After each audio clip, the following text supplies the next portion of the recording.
Yo l'équipe, bienvenue dans cette nouvelle vidéo YouTube. Aujourd'hui, comme chaque année sur cette chaîne, on va aller à la rencontre de jeunes qui font des métiers que vous ne connaissez peut-être pas. C'est des métiers qu'on va pouvoir retrouver dans plusieurs secteurs, comme par exemple celui de la construction, de la manutention, des espaces verts, du milieu agricole. 2, 3, let's go, merci, bonsoir, hop là.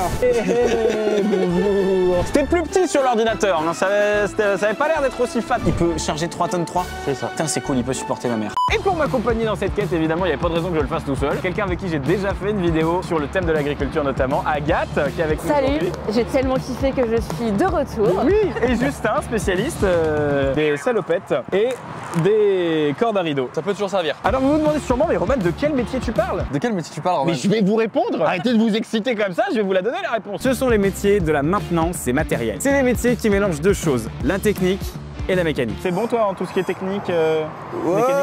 Franchement, non. Pour vous qui nous regardez, vous vous demandez sûrement comment est-ce qu'on peut arriver à ces métiers-là. Sachez que c'est des métiers qui peuvent être accessibles de plein de manières différentes. Avec un CAP, un bac pro, ça peut se faire après le bac à travers une licence jusqu'à un master. Ça peut se faire en alternance et ça peut aussi être des métiers dans lesquels vous pouvez vous reconvertir si ça vous tente. On est parti pour la découverte de ces métiers et croyez-moi, vous n'êtes pas au bout de vos surprises.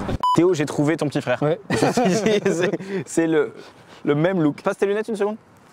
Là, je ne sais plus qui est qui. Là, actuellement, je ne sais plus qui est Théo, je ne sais plus qui est le plot. Comment ça va, Théo? Ça va et toi? Où est-ce que tu travailles, toi? Je fais du dépannage sur chantier, donc je suis technicien itinérant. Donc toi, tu es en capacité de réparer l'espèce d'immense truc qu'il y a derrière nous? Normalement, je devrais être en capacité. Normalement, tu sais faire. Si tu n'arrives pas à le faire aujourd'hui, c'est la honte, je te préviens. C'est quoi un peu ton parcours? Tu viens d'où? Comment t'es arrivé ici? Mon père travaillait dans le recyclage. Du coup, il y avait des engins comme des pelles avec des grappins. Je me suis dit, bah, soit j'ai conduit, soit je les répare. Ah, c'est les deux options. Voilà, c'était les deux options. Et t'as pas eu envie de les conduire? Non, je préfère les réparer. Depuis que je suis tout petit, je démonte tout. Je te vois bien en train de casser un grille-pain et d'essayer de le réparer. Ouais, je te vois bien en train de faire un rac-tac.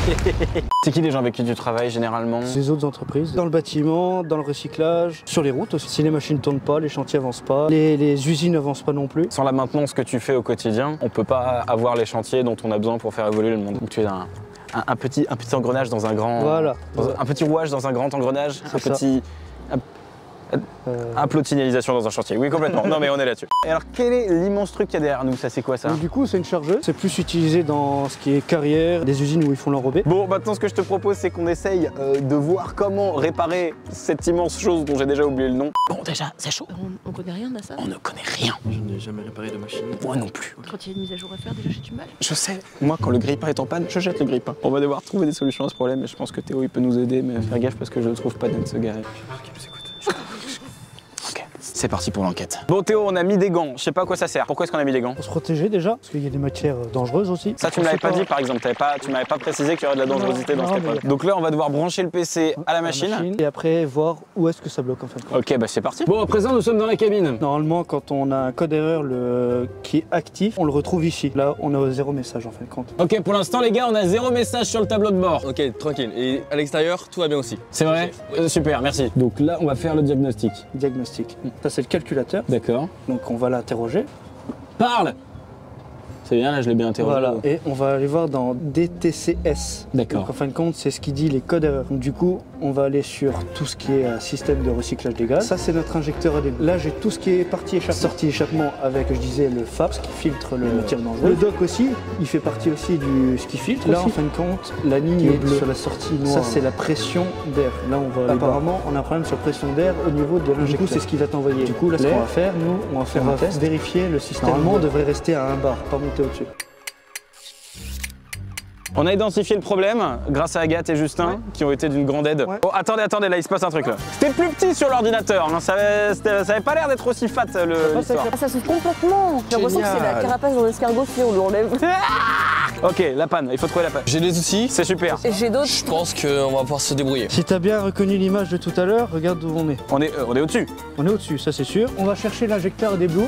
Il se situe juste ici. C'est ce truc là? Juste là. Tout d'abord, on va démonter les conduites. Celle-là, ça va être la clé de 12. Ah, c'est moi qui ai la clé de 12. Ah bah, tu démontes d'abord la conduite d'air. Vas-y, je vais prendre place. Pardon, excusez-moi. Alors, je dois démonter ça. Normalement, tu peux y aller avec les doigts. Je vais me le dire tout de suite. On va pas le débrancher tout de suite, il faut d'abord la clé de 14, sinon on va tout arracher. Ah, ça c'est ton moment, c'est ton moment. Vers le bas pour dévisser? Non, vers le haut. Vers le haut. Ah bon. Ça va pas exploser, hein? Non. Avec les doigts toi aussi? Yes. Agathe, c'est à toi. Allez Agathe. On a confiance sur toi. Allez Agathe. Moi j'ai vraiment confiance en moi. C'est bien Agathe. Continue ce que tu fais. C'est parfait.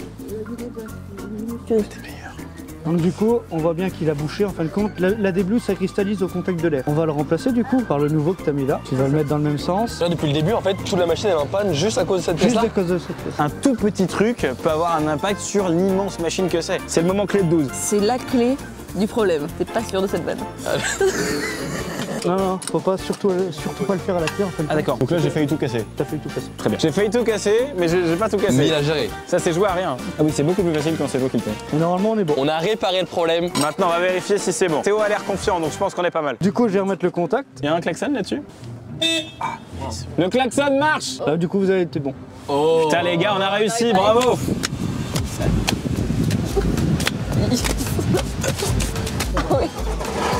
Oh. Ça marche. Fier de nous, putain. Les gars, on a réussi à réparer ce truc immense. Waouh. Oh. Vache. On a réparé. C'est une dérive. Bravo les gars, bravo! C'est tellement d'émotion. C'est un grand moment. Bon Vincent, maintenant, je viens de réparer une énorme machine. Est-ce que t'es fier de moi un petit peu quand même? J'ai réussi à réparer ça, sauf que là j'ai l'impression que je dois réparer une autre machine. Qu'est-ce que c'est que cette machine déjà? Alors ça c'est un MT 933. 933 c'est 9 mètres, 3 tonnes 3. D'accord. C'est sa capacité de charge. Il peut charger 3 tonnes 3? C'est ça. Putain c'est cool, il peut supporter ma mère. En quoi consiste ton travail exactement? Mon travail c'est de réparer les machines là une fois qu'elles sont en panne sur les chantiers. Donc celle-là elle est en panne. Elle a servi sur un chantier, elle est en panne. Elle est en panne. Et on va devoir trouver encore une fois d'où vient le problème. Exactement. Écoute mec, je te suis. Dis-moi quel est le problème. Parce que là tout de suite, je vois pas de problème. Donc on a un problème sur l'anti-basculement. Alors l'anti-basculement, tu vois, c'est le petit tableau là. Ça c'est ton tableau de charge. Plus t'as de lumière allumée. Donc là la lumière elle est au max. Qu'est-ce que ça veut dire? Ça veut dire que là elle est déjà en surcharge. Elle est en surcharge. Oui. Mais il n'y a rien du tout. Oui, d'accord. La transpalette ne transpale rien du tout. Il y aurait ma mère dessus, je te dirais, je comprends. Allez, c'est la deuxième et dernière varde que je fais sur ma daronne. Il y a un problème de surcharge alors qu'il n'y a même pas de charge. Donc là, il va falloir trouver une solution. Comment on fait? On va brancher l'ordinateur. C'est pas pourquoi je m'en doutais. Et là donc, erreur de calibration, jauge de contrainte. C'est pas vrai. Erreur de calibration, angle de flèche. Tout ça? Et télescope rentré non détecté, défaut. Pourquoi il y a autant de problèmes? Elle est en panne. Donc là du coup, on va couper le bip. Oh non de Dieu, merci. Et on va aller voir au niveau de notre jauge de contrainte sur le pont arrière. C'est parti, je te suis. Alors tu vois, notre jauge de contrainte, elle est juste en dessous du cache. Donc on va démonter tout ça. Toi, t'as fait quoi comme cursus avant de te retrouver ici? Alors moi j'ai fait 3 ans en bac pro en mécanique agricole et ensuite j'ai continué sur 2 années de BTS en mécanique agricole. T'as fait un paquet d'études en vrai. J'ai fait 5 ans. La surface là, elle doit être impeccable et ensuite on recolle notre capteur. On peut mettre un coup de papier à poncer, un coup de spatule. Je sens que je peux faire ça. Ah, tu vois, là, je sens que je suis en train de niquer le truc. J'ai l'impression que je suis en train de casser la chose, non? Non, non, c'est normal. Okay. J'ai l'impression d'être dans une émission où on est en train de cleaner un appartement que personne n'a lavé depuis des années. Une fois qu'on a la surface bien propre, Là, on peut remettre le truc. on peut remettre le truc, mais il faut pas oublier de remettre la colle. Tout à l'heure, j'ai beaucoup plus galéré que ça avec la clé de 12. On sentait que j'avais vraiment pas l'habitude d'avoir cet objet dans les mains. De là à dire que c'était la première fois de ma vie que j'avais une clé de 12 dans les mains, faut pas non plus abuser, mais c'était pas loin. Là, du C'est la coup, première fois. maintenant les vis là, en fait, il faut qu'on les serre ou coupe. Alors je vais aller chercher la clé dynamométrique pour La quoi contrôler. Clé dynamométrique. La clé oui. Oui. Ouais, C'est pour avoir un serrage. Je vois très bien ce que c'est, pourquoi est-ce que tu m'expliques? Telle et telle force. La clé dynamo, mais ça? Ouais, va chercher ça, c'est exact. J'aurais dit la même chose. Ah oui, la clé de la chose. Dynamométrique. La clé dynamométrique, tout à fait. Voilà. Tu pousses le manche comme si tu avais une clé simple. Ah oui, ah d'accord. Pourquoi ça avait l'air facile quand c'est toi qui le faisais? Ah. Voilà. Voilà. Sans aucun effort. Et là, 2 coups de marteau. Et là, 2 coups de marteau. Oh, je suis chaud. Sur les- Et... Alors, cette machine, elle est utile dans quel secteur exactement? On s'en sert pour les constructions des bâtiments. On va monter les charpentes avec une machine comme ça. On peut faire un peu de terrassement avec. Mais toi, t'interviens pas que sur cette machine-là? Non. Alors, t'interviens dans quels autres secteurs? Alors j'interviens sur l'équivalent en gamme agricole, sur les constructions un peu plus hautes. On a des machines qui vont jusqu'à 32 mètres maintenant. 32 mètres? Qu'est-ce que t'as à faire à 32 mètres? Accrocher le coq sur l'église, des trucs comme D'accord. ça. Tu fais ça, toi? Non, pas moi. Mais tu répares des machines qui vont pouvoir faire ça? C'est ça. Ok. Là, on va juste aller dehors pour remettre en route le truc. Ok les gars, à présent on va maintenant vérifier si cette machine a été correctement réparée. T'as bon espoir ou pas? Ouais, j'ai bon espoir. L'objectif, ça va être de soulever ce truc-là qui fait 3,2 tonnes. C'est quasiment la charge maximale de cette machine de ouf. Donc on va essayer de la soulever. Si ça marche bien, c'est génial. Si ça marche pas, ça veut dire que je suis naze et que j'ai mal réparé le truc. Vas-y, encore un peu. C'est bon.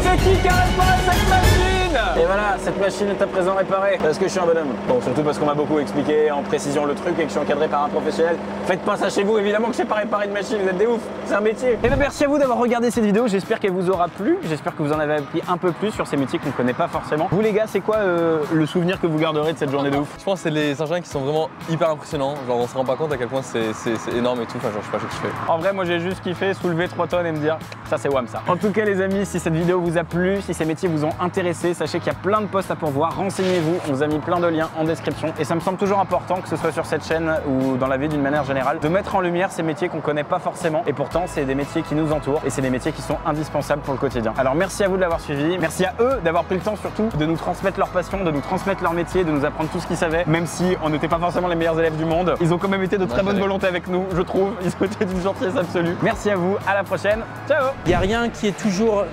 On va te... Cédric Cédric Bon allez, on va y arriver. C'est super. Au bout de la chaîne. C'est génial. C'est top. Wouah, elle m'a fait trop peur. Voilà, ça c'est ce qui t'attend. Mais je me fais lécher le cul. Mets-toi de l'autre côté. Vous êtes prêts pour votre coloscopie? Allez, c'est la fin de la blague, merci beaucoup. J'ai l'impression que quand les vaches me voient, elles savent tous les Big Mac que j'ai mangé. Donc c'est parti, un des rêves de Valérian de rouler en chargeuse. Chacun ses rêves. Moi, le mien, c'était de traire une vache.